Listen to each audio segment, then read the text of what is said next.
तो आइए शुरू करते हैं आज की विषय वस्तु। आज की विषय वस्तु है कि विवाह या शादी दोनों एक ही शब्द है, पर्यायवाची हैं। होने के योग हम लोग प्रश्न कुंडली से कैसे देखेंगे।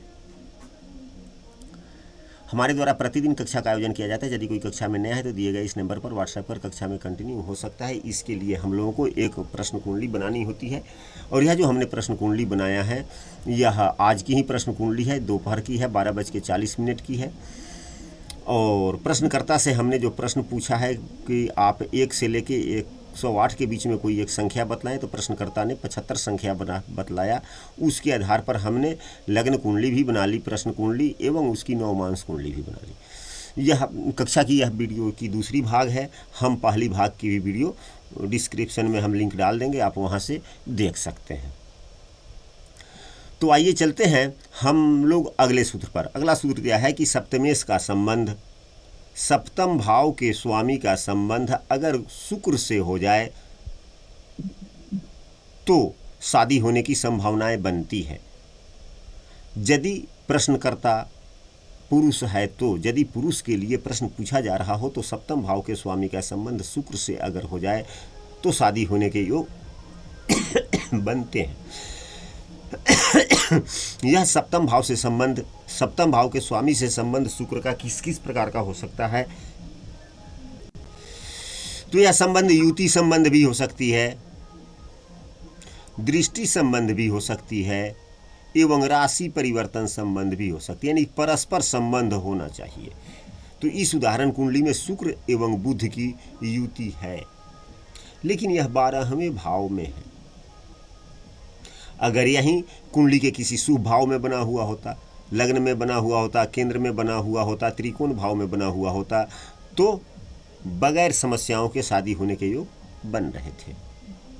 अब यहाँ 12वें भाव में है तो हम लोग ऐसे कह सकते हैं 12वां भाव व्यय भाव होता है और वह व्यय भाव किसका होता है, लग्न का होता है। तो हम लोग इस कुंडली में इसके आधार पर यह कह सकते हैं कि व्यक्ति जिसकी शादी होने वाली है उसके ही गुणों के कारण, आचरणों के कारण उसकी शादी में समस्याएं आ रही है, क्योंकि अब 12वें भाव में बन रहा है योग। अगर 6ठे भाव में यही युति बनती है तो भी थोड़ी समस्याएं हैं, लेकिन काफ़ी समस्याओं के बाद में, संघर्ष के बाद में शादी होने की संभावनाएं बनती है।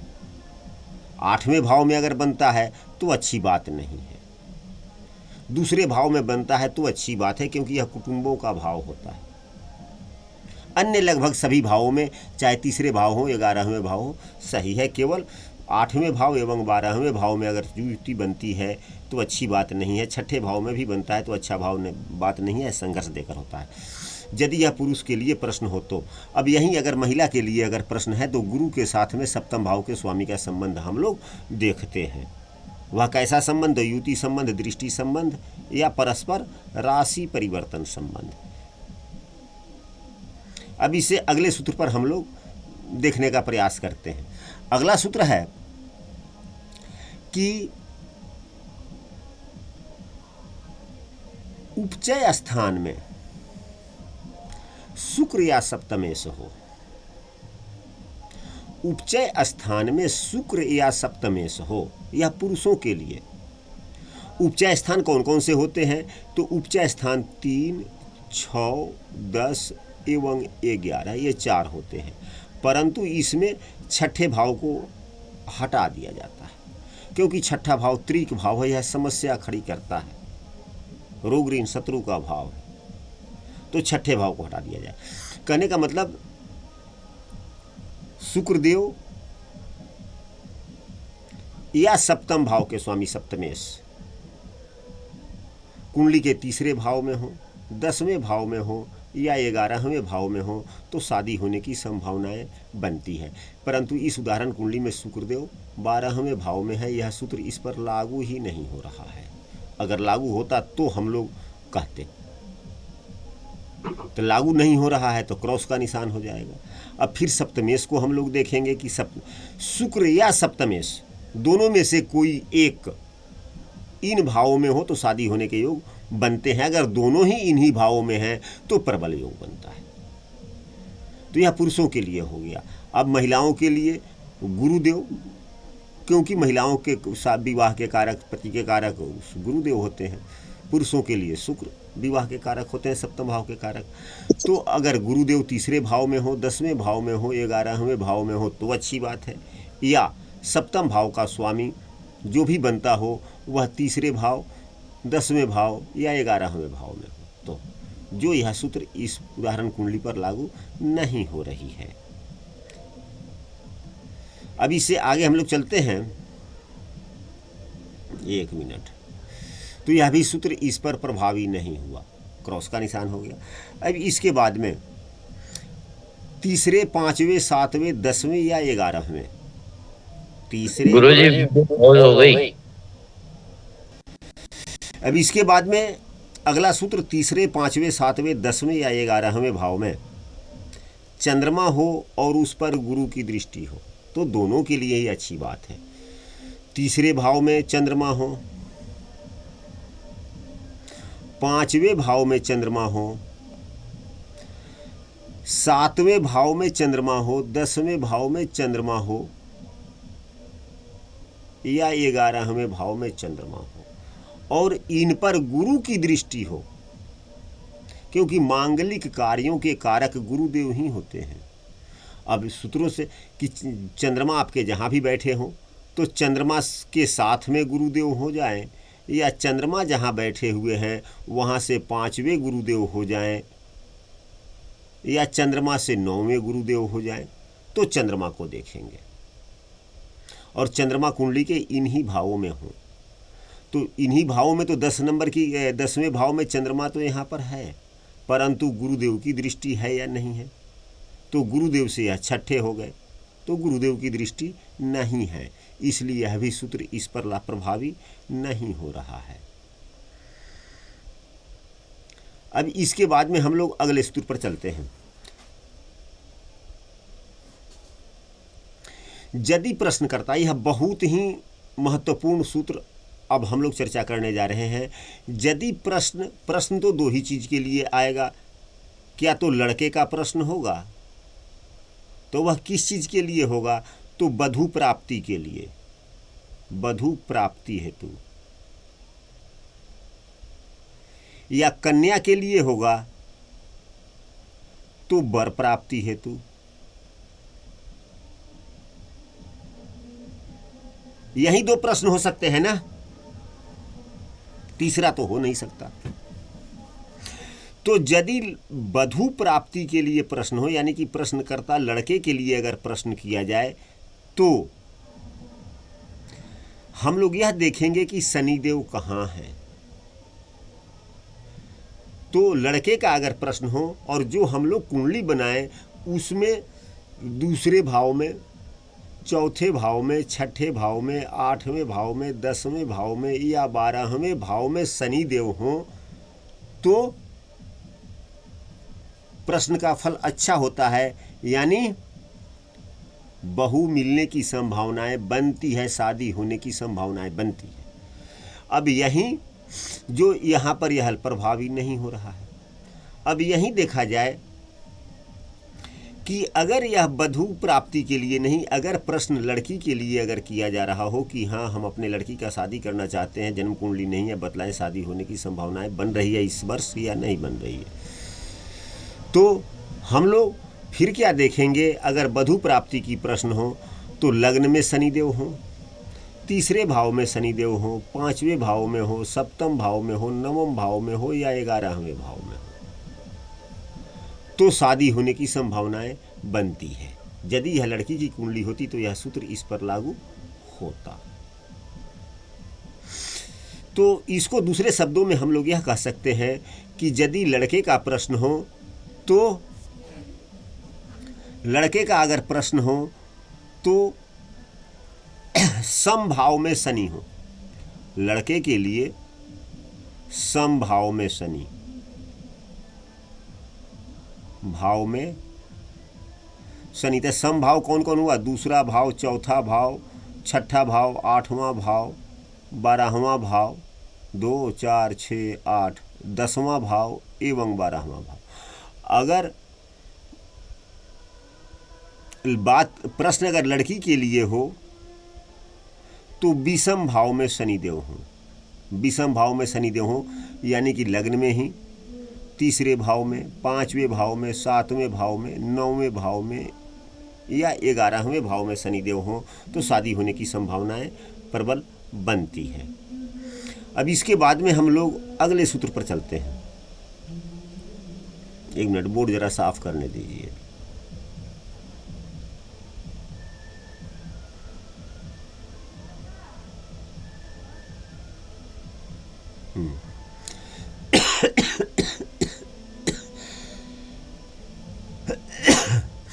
केंद्र एवं त्रिकोण में शुभाग्रह हो।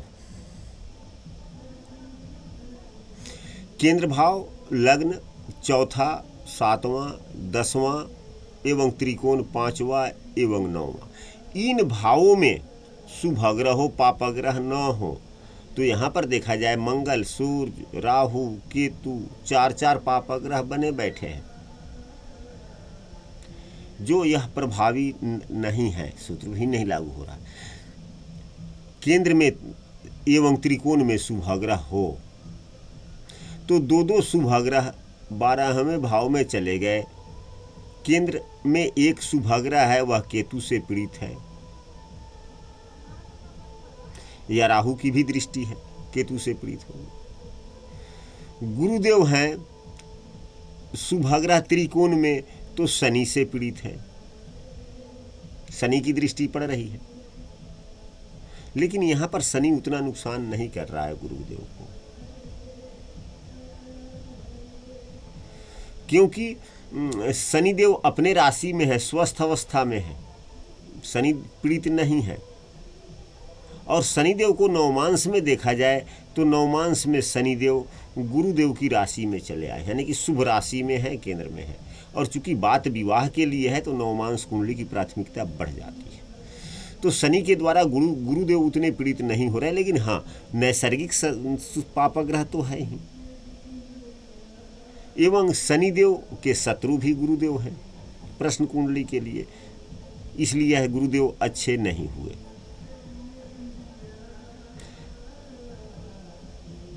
केंद्र में 3 पाप अग्रह, सूर्य भी मंगल भी दोनों बलवान अवस्था में है।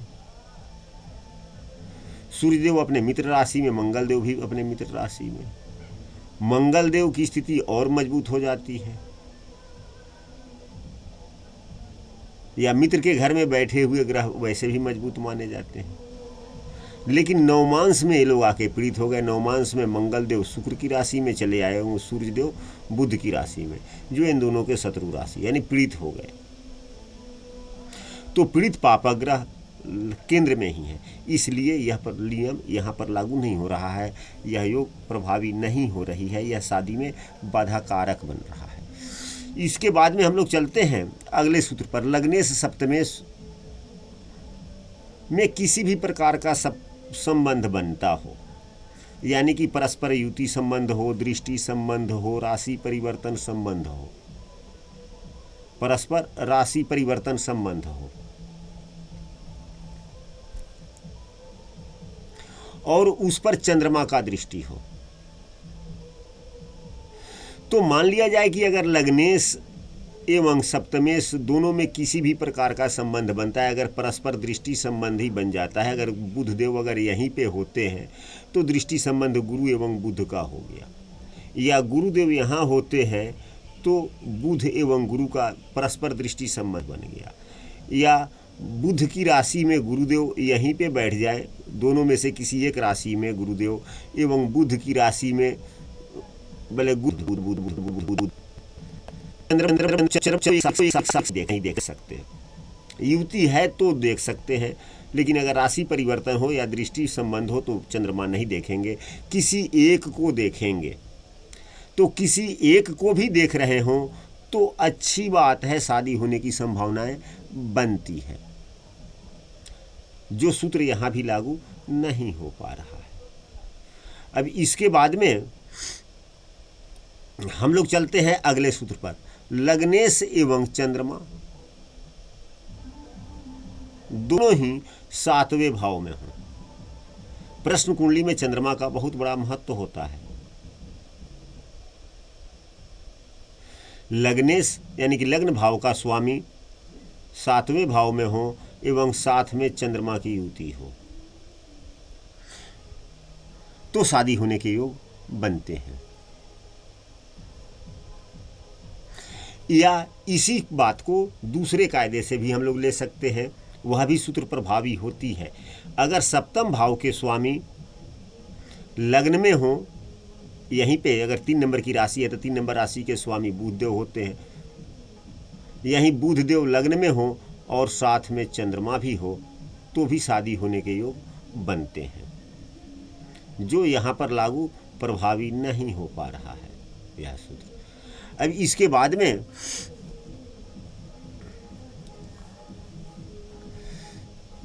अगर बात प्रश्न पुरुष के लिए की जा रही हो, यानी कि शादी पुरुष के लिए की जा रही हो कि प्रश्न कुंडली आपने अगर बनाया हो और पुरुष के लिए बनाया हो, पुरुष की शादी के लिए, तो सप्तम भाव में अगर सम राशि हो, सम राशि का मतलब लग्न में सम राशि होगी तो सप्तम भाव में सम राशि होगा।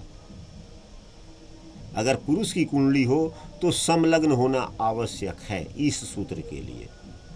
समलग्न, सम राशि का लग्न लग्न में होगा तो सप्तम भाव में भी सम राशि होगा। तो सूत्र यह है कि सम राशि लग्न में हो और स्त्री ग्रह हो, तो स्त्री ग्रह कौन होते हैं? चंद्रमा एवं शुक्र, दोनों में से कोई भी एक ग्रह हो या इन दोनों ग्रहों की युति हो। पुरुष की बात हो तो सप्तम भाव में सम राशि हो और स्त्री ग्रह बैठे हुए हों तो शादी होने की संभावनाएं बनती है। बात यहीं अगर स्त्री के लिए किया जाए तो लग्न में या सप्तम भाव में, अगर लग्न में विषम राशि होगी तो सप्तम भाव में भी विषम राशि होगा। तो सप्तम भाव में विषम राशि हो और उसमें पुरुष ग्रह बैठे हुए हो, तो पुरुष ग्रह कौन कौन से होते हैं आप लोगों को मालूम है? सूर्य मंगल गुरु। सूर्य मंगल गुरु। अगर यहीं सूर्य देव, मंगल देव या गुरुदेव तीनों ग्रह की युति इसमें हो या किसी 2 ग्रह की हो या कोई एक भी ग्रह हो तो भी शादी होने के योग बनते हैं, यदि महिला के लिए प्रश्न किया जा रहा हो तो।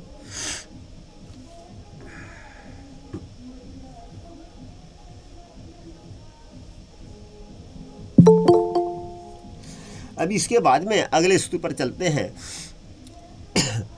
दूसरा भाव जो होता है या कुटुंबों का होता है, तो दूसरे भाव में चंद्रमा हो, चंद्रमा यानी कि मन, क्योंकि शादी विवाह में कुटुंबों का बहुत बड़ा सहयोग होता है, परिजनों का बहुत बड़ा योगदान होता है।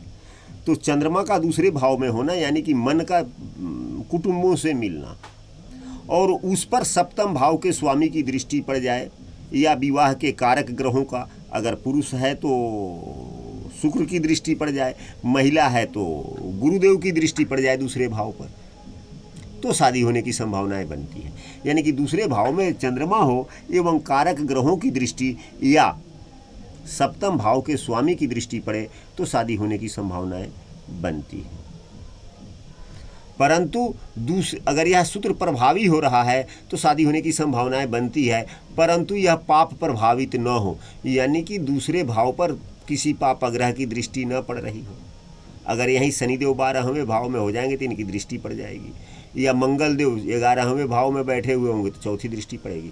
यानी कि पापग्रह का दृष्टि पड़ना मतलब परिजनों का सहयोग न मिलना। अब इसके बाद में चलते हैं कि लग्न में शुक्र एवं 7वें चंद्रमा हो तो पुरुष के लिए बहुत अच्छा होता है, शादी होने की संभावनाएं बनती है। अगर लग्न में शुक्रदेव हो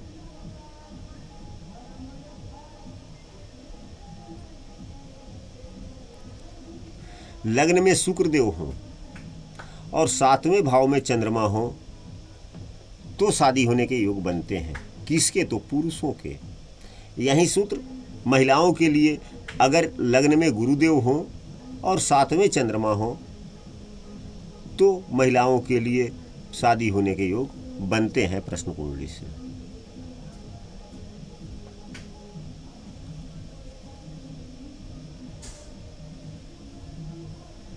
आशा करते हैं कि यह विषय वस्तु आप लोगों को पूरी समझ में आ रही होगी।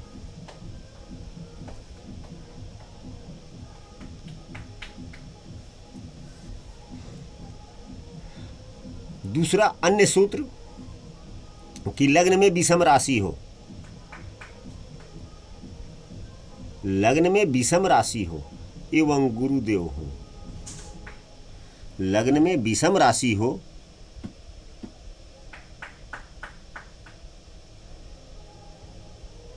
और गुरुदेव हों लग्न में या 11वें में, तो भी शादी होने के योग महिलाओं के बनते हैं। वहीं लग्न में सम राशि हो, अगर लग्न में सम राशि है तो 11वें भाव में भी सम राशि हो जाएगी। सम राशि के शुक्र देव हों तो लड़के के शादी होने की संभावनाएं बनती हैं। आशा करते हैं कि यह सभी विषय वस्तु आप लोगों को पूरी समझ में आई होगी।